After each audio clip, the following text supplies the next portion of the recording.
Now that we have learned about price indices and their construction, and also the form in which the Indian ministries use it to construct price indices, now we can quickly learn, we can much more easily learn about the price indices that are actually used in India. Okay, so let's start with that. Now there are several price indices that are used in India, and their uses depend on the reference population that they are targeting and the point in the market at which they are measuring prices. Okay, so this will become clearer. So some of the price indices that are used in India, we know the consumer price index or the CPI, the wholesale price index or the WPI. Again, there's the GDP deflator. But we will talk about price indices in this video. Okay, let's start with the consumer price index, CPI.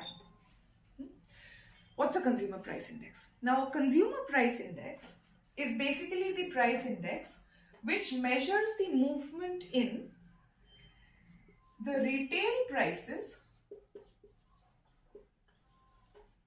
of goods and services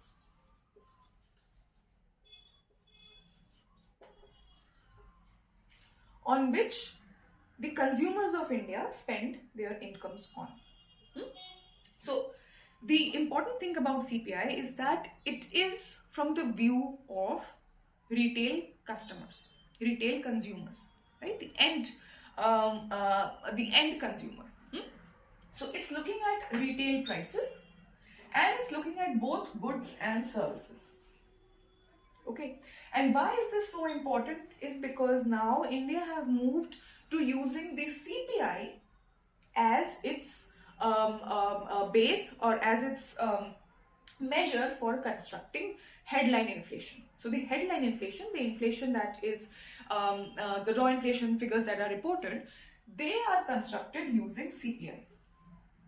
So what we saw there in the example that we began with, we saw that the inflation based on CPI, I'll come to what the combined means, based on CPI was 5.69%. What this means is that, and it also gave that the CPI, this was the inflation. So this was inflation in December 2023. And the CPI in December 2023 was 185.7. Yeah. Okay. So now what this means is that this inflation, which is year on year, means that compared to December 2022, year on year means that the same month in the previous year, right? So compared to December 2022, prices have risen by 5.69%. We already saw that the CPI in December 2022 was 175.7. These are the figures that I gave in the beginning. So now you simply calculate the inflation from these two numbers. That's something that can be easily done. So what we have here is 185.7 minus 175.7 divided by 175.7 into 100, and what you will get from here is 5.69%. This means that compared to December 2022, the inflation in December 2023, the prices, overall general price level, that rose by 5.69%. Now remember, the CPI over here is this number. The base year is 2012. That means the CPI in 2012 would have been 100. And all these are in comparison to this. So if, and it also means that the weight, the basket of goods that we will consider for the construction of this index will be the basket of goods in 2012.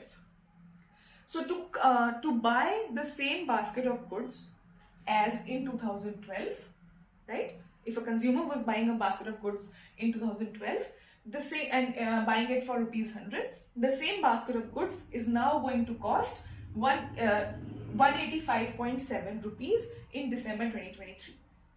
The same basket of goods used to cost 175.7 rupees in December 2022. So compared to 2022, the inflation was 5.69% in December 2023. Compared to December 2012, on the other hand, the inflation in 2023 was 85.7%, right? Because now you will subtract 100 from this. The inflation in December 2022 compared to 2012 was 75.7%. So these are year-on-year inflations. It could also be month-on-month. You can just have, if you have the CPI number for November 2023, then you can calculate the inflation between December and November. So whenever you have two numbers separated by some time period, you can calculate inflation, whatever was the rise in general level of prices between those two periods. Okay, so this is what the headline, this is how the headline inflation is calculated. These are the numbers based on which the headline inflation was calculated, and these numbers are the consumer price index. It is the basket of goods and services that the consumers were spending their incomes on in 2012, right? And these are their retail prices, how the retail prices of these goods and services have changed. Okay, so now how are the weights calculated?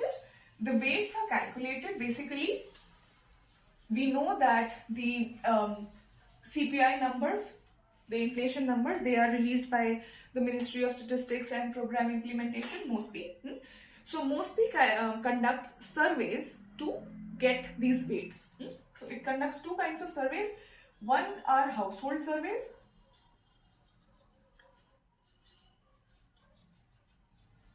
right? And one are retail price surveys.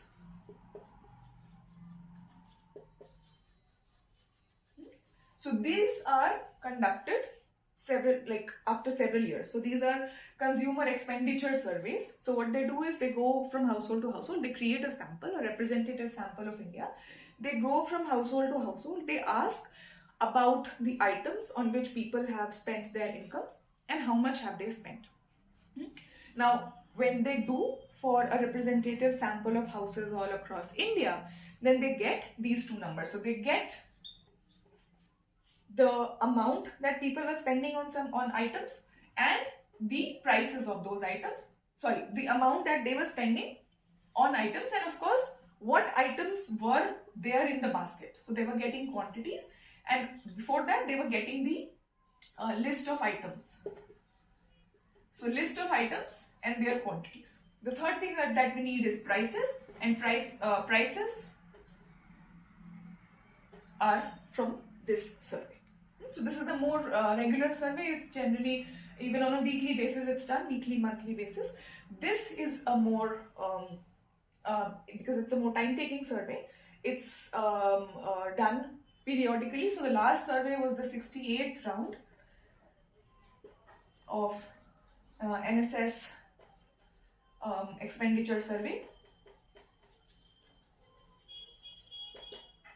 and it was done in the year 2011-12. And since we have the basket of goods and services and the quantities of those goods and services measured in 2011-12, that's the base year that we are using, because this Q naught is what we are using as weights, and this becomes the base year. So what we are saying is, what does the basket of goods and services on which people were spending their incomes, right? The retail prices of those, how has the retail prices of that basket changed over time? So when this list of items are collected, basically, finally what happens is these are divided into 5 categories.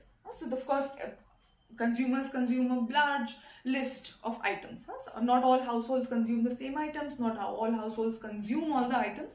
So we need to again find the most important items, and then we need to find what percentage of incomes people are spending on those items. So there are 5 categories in which the items are divided. These are food and beverages,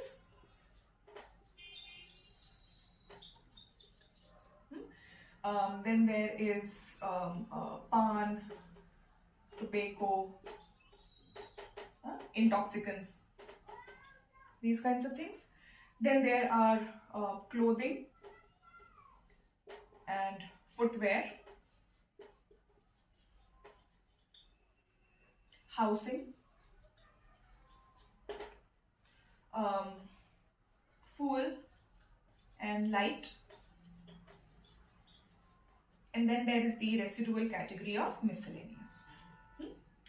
And each of these items is given weights. So the weights that they are given, the food and beverages has a weight of 45.86%. Pan tobacco has 2.38%. Footwear and clothing 6.53%. On housing around 10%, 10.07%. On fuel and light around 6.84%. And finally, this miscellaneous category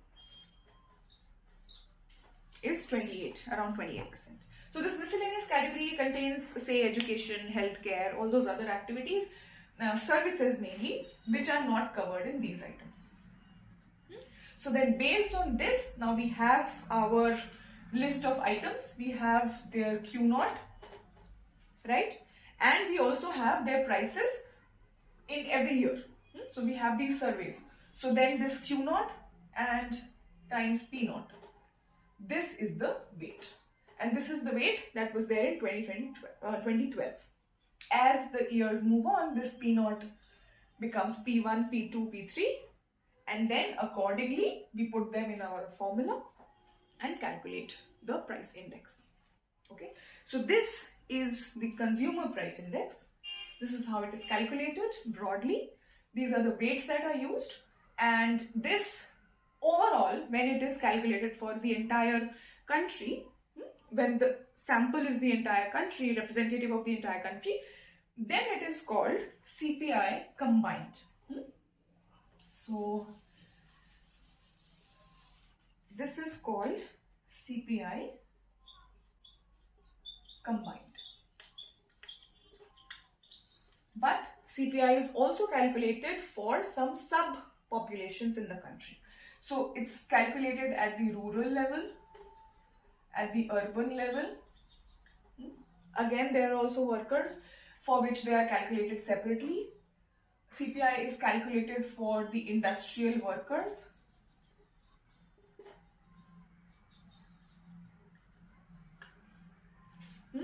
It's calculated for the rural labor and for the agricultural labor.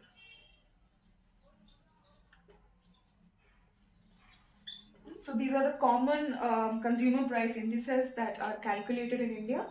How they are different? They are different, one, in the reference population that they are looking at, that the index looks at. So if suppose they are looking at the CPI for industrial worker, they will sample a population of industrial workers, and then they will see that what are the items that they are spending their money on and how do those items weigh in their budget. So these weights will change for each of these categories, right? So for example, say if education is relatively cheaper in the rural areas, then the total amount spent on miscellaneous, right, which education figures here, the total amount, the total proportion of budget that is spent on miscellaneous items may well be lower than 28% in rural areas. In urban areas, if for example housing is very costly, then the weight of this item may be higher.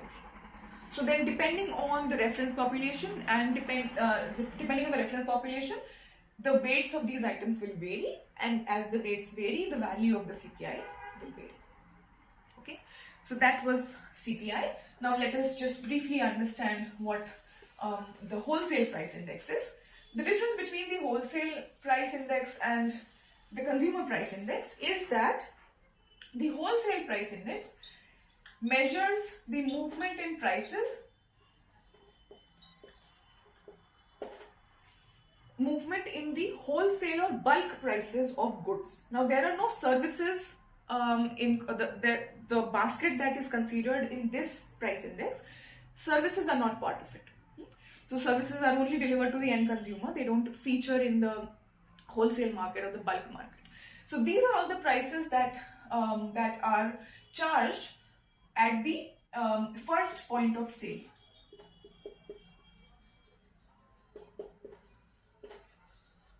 So there are primary goods, suppose there are agricultural goods, when those goods go to the mandi, not the mandi that you go to. These are the retail prices, the mandis that the farmers go to with their produce. Again, then there are manufactured products, manufactured items. When the third category is the fuel item, when that first gets into the market. So these are deals between the bulk players in the industry, and how the prices in that wholesale market, how they are moving, that is what the wholesale price index does. So what the change from the consumer price index, first of all, is that the basket of goods is different. The categorization of those items that are there, that's different. So in this case, there are three categories. One is primary goods, then there is fuel, and then there is manufactured goods.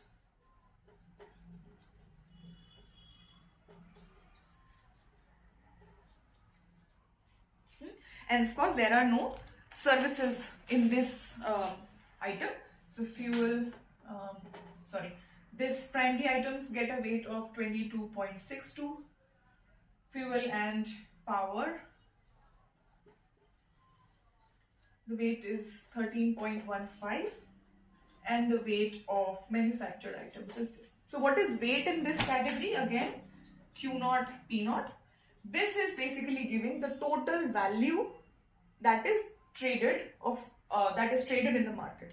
So how much quantity is sold and at what price, what bulk price, wholesale price it's sold at. So kind of gives the value of, say, this or this. So again, we have Q0, P0. As time changes, prices change. So we have P1 by P2. Again, using the same formula, we get the wholesale price index. All right. Okay. So now that we have understood the two main prices, so this wholesale price index, it's not released by MOSPI. It's instead released by the Office of the Economic Advisor. Okay. All right. So now that we have covered that, let us move to some of the important considerations that one has to keep while constructing an index. So the first consideration is the choice of base. Now this is not a trivial choice that can be just made. So there are important considerations. The basic requirement is that the base year should not be an outlier year. So it should not be a year like 2020, when there was lockdown and the economy was disrupted. All the indicators were in their extreme values. So not a year like that. You want a year which is more or less normal. So the say the monsoon was normal, the production was normal, there were no major wars, there were no major pandemics. So there was nothing major disruptive happening, something normal, something a year without many or without any severe mishappening, right? Either positive or negative. So that's the first thing. So it has to be a normal year in however many parameters as it can be. And secondly, it has to be a year that is not very far away from present. why this is important is that suppose if you keep on taking a year that is suppose you take 1990 as your base year. Now things have changed so much from 1990. So for example, just take a mobile phone. A mobile phone wouldn't even feature in the basket of goods that a representative consumer in 1990 was spending money on, in India especially. So then it has to be a year that is closer to the present, okay, so that the basket of goods are comparable. The basket, the technology, the production technology, the education technology, the state of the world, right? All of these are still comparable with the present. So right now what we are using is, we are using 2012 as the base year. It's a normal year. It's not very far away, and because it satisfies a lot of requirements, this has been chosen to be the base year. Alright, the second consideration is the choice of weights. Now I know that, as I said, that the base year weights are used, but we know that there are, as we discussed, there are pros and cons of using the base year weights as well as using the current year weights, right? So sometimes what's done is a geometric mean is taken. Geometric mean of the two last year's index and the past year's index. Okay, so generally this is not used, so I'm not going into a lot of detail. This is called the Fisher's index, also because Fisher was the one who proposed it. So suppose you get a price index using the last year's formula and you get a price index using the past year's formula. Okay, what you do is you take a geometric mean, and this will give you the price index using the Fisher's formula. So it lies somewhere between these two extremes, and it's just thought of to be a balance between these two. Okay, and the third consideration that is important is the choice of basket. So suppose you have decided your base year and you've chosen that you will use either last year's or past year's or take a geometric mean. You need to decide the choice of basket. So not everything that households report that they are, the list of items that they are confusing, not everything gets included in the weighing basket of a price index. So that depends, one, on things that are most important, right? Things that are getting a sizable proportion of incomes of people, as well as a sizable proportion of people are actually spending their incomes on, both these things. And secondly, it again, as I discussed, that when you are calculating the rural versus the urban, or when you're calculating the industrial worker versus the urban population, it depends on what your population is that you will choose your basket. For some populations, if you're suppose looking at some things that are only important in the urban setup, then when you're calculating the CPI of the rural setup, you may as well drop that item, or you may give a lower weight to that item.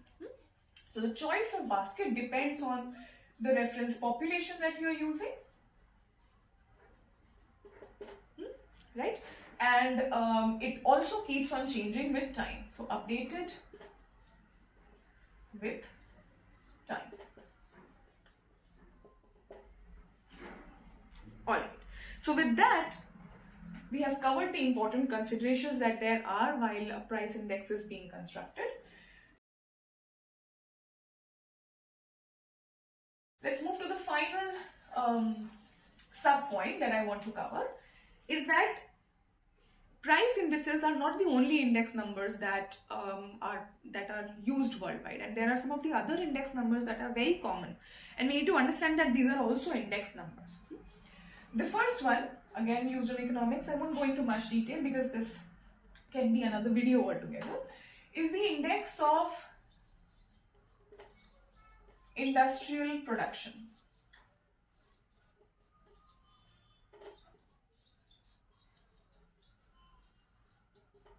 It's called IIP. Now this, see, price index is index of the movement of prices. Index of industrial proportion is a quantity index.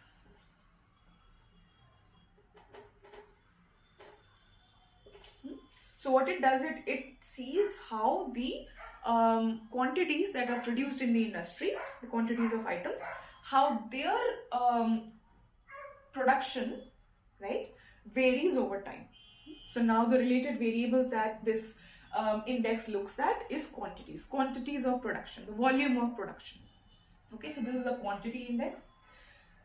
Another index is the Human Development Index, HDI, and the variants of HDI that have now come up. How HDI is also an index? Why?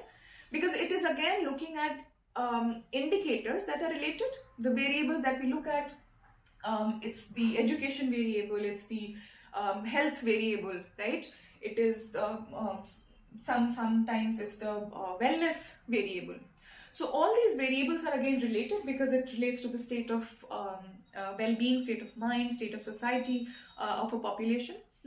And the comparison over here, the two alternate situations in which we are looking over here are different, say, geographical locations. Sometimes it's countries, right? So we are comparing different countries across the globe, different countries in a continent. It could also be different states, different regions in a country itself.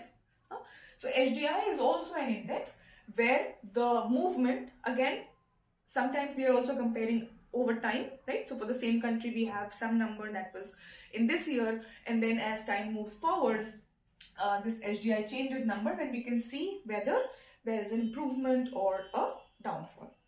And within the same time frame, we can have different countries and we can compare them and we can rank them, as we anyways do. A final index that I want to talk about is the very famous Sensex. Sensex is also an index. Sensex actually stands for Sensitivity Index. Sensex.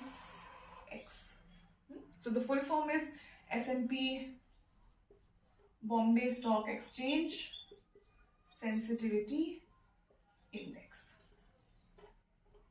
So this Sensex is actually a nickname for the sensitivity index of the Bombay Stock Exchange. So what this is actually is that it is this is measuring the movement in the market value of 30 companies that are listed on the Bombay Stock Exchange. So the market value of the shares of these companies, the market value of the shares of 30 companies that are listed on the Bombay Stock Exchange, and how their market value is changing over time. The base here is, and in this year, the value of Sensex was 100. Okay, so the value of Sensex was 100 in 1978-79, and now when you see all those numbers, the Sensex breached the 8,000 mark, Sensex fell down, came to 7,000, right, 13,000, all these numbers that it is hitting now. Basically, it's trying to capture, of course, the comparison is from here. So the value of these 30 companies that are listed here, the market value of the shares of these companies has grown from a base value of 100 to all these numbers. And again, see, this is something that is measured very periodically, even over days. So then yesterday it was some number, today it's some number. So Sensex has fallen by this amount, Sensex has risen by this percent. So all these are in comparison. Of course, the base remains the same. For this, the base has not moved. In comparison to the base, the increment in the market value is this much. And in comparison to yesterday, suppose if it was 7700 and today it's 8,000, then the increment is 8,000 minus 7,700 upon 7,700 into 100. the general formula for measuring any change. So the Sensex is again an index number, which is measuring the movement in the market value of shares of some companies. Alright, so that is it from my side. I hope that now you are relatively justifiably clear about the idea of index numbers, and especially the idea of price indices. What are the common price indices in India, how that is calculated, and most importantly, what does it intuitively mean? What do we mean by price indices, and therefore what do we mean by inflation, and how that reflects a general movement in prices. Thank you. I'll see you in the next video.